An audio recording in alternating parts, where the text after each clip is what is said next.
The C-SPAN networks bring you long-form public affairs programming from the nation's capital and are a public service of your television provider. C-SPAN, created by cable. Please welcome Milwaukee County Sheriff David A. Clarke, Jr.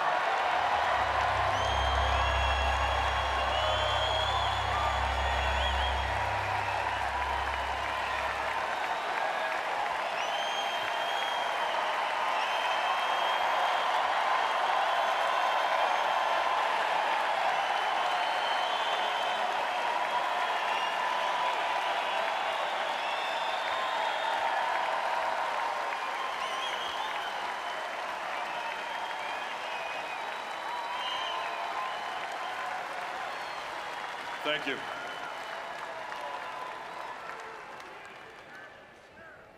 Ladies and gentlemen, I would like to make something very clear. Blue lives matter in America.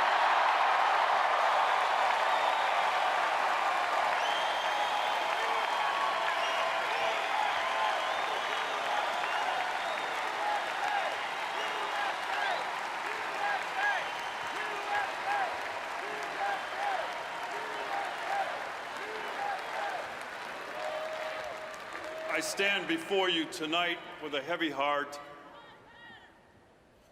as the law enforcement community prepares to bury three of Baton Rouge, Louisiana's finest. But there is some good news out of Baltimore, Maryland, as Lieutenant Brian Rice was acquitted on all charges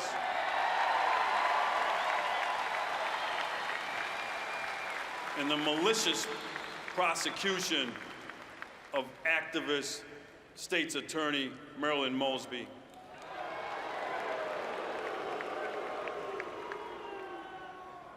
Now I want to talk to you about something important.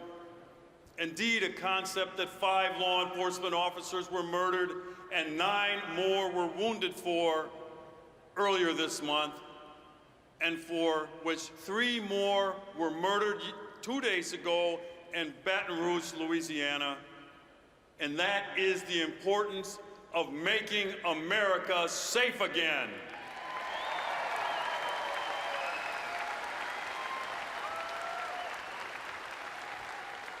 You see, I believe that this noble mission is not just a requirement, but a prerequisite for achieving this campaign's goal of making America great again.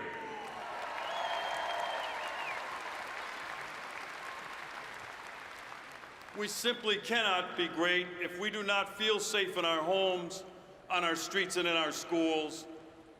I see this every day at street level, where many Americans increasingly have an uneasiness about the ability of their families to live safely in these troubling times.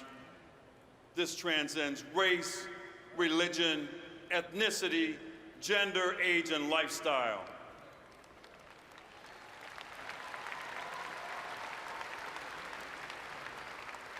And if you don't believe it, a recent Gallup poll confirms it.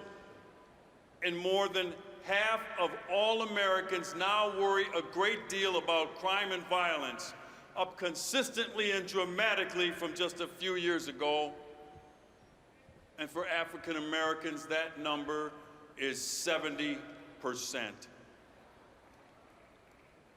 Sadly, for a growing number of communities, the sense of safety that many of us once took for granted has been shattered. Americans don't always feel safe, no matter if they are working in a big city, living in a suburb, or rural areas all around this great country. I often tell residents of Milwaukee and the city and towns that I visit that safety is a shared endeavor. It starts with the willing acceptance of people to play by society's rules.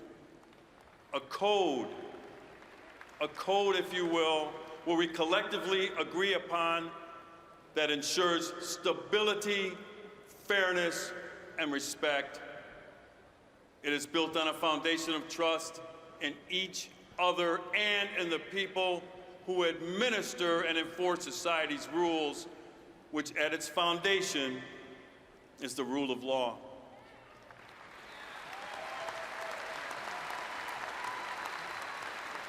In 1963, Dr. Martin Luther King Jr. wrote passionately about the interrelatedness of all communities and states and about our inescapable network of mutuality tying us in a single garment of destiny. He spoke of the basic morality of the rule of law, provided that it is applied equally to both the wealthy and the impoverished, both men and women, and yes, the majority and the minority.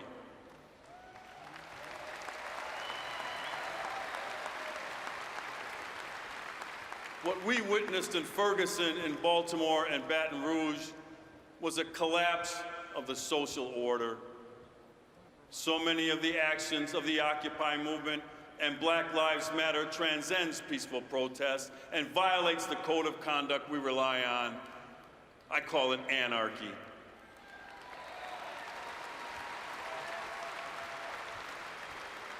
You see, American law enforcement officers understand that race is and has been a heated issue in our country. Most appreciate the vital need for thoroughness and transparency and pursuit of the greater good in their actions and in their investigations. These are truths that are self-evident to me and which I practice, and they are the truths that Donald Trump understands and supports.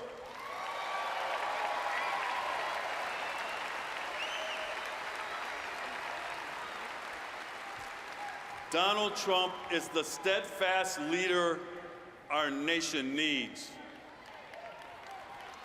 He has spoken passionately to me of his belief in our American system of justice, and he speaks to the values that are at the foundation of our social contract.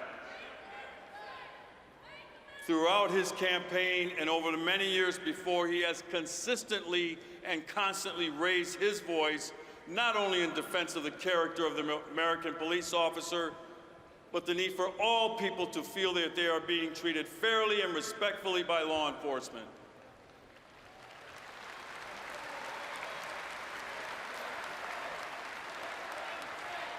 You see, Donald Trump understands that what can make our nation safe again is a recommitment to a system of justice in which no government official, not even those who have fought their way to the marble and granite halls of Washington, no private citizen, no elected official, even Hillary Clinton, and no group of people, despite the fervor with which they press forward their grievances, can claim privilege above the law. It cannot happen in the United States.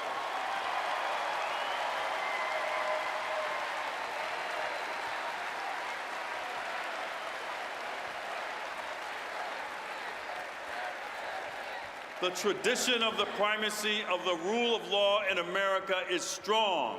It is in those simple facts and in our acts we will move forward toward making America safe again. God bless you, and may God continue to bless these United States of America.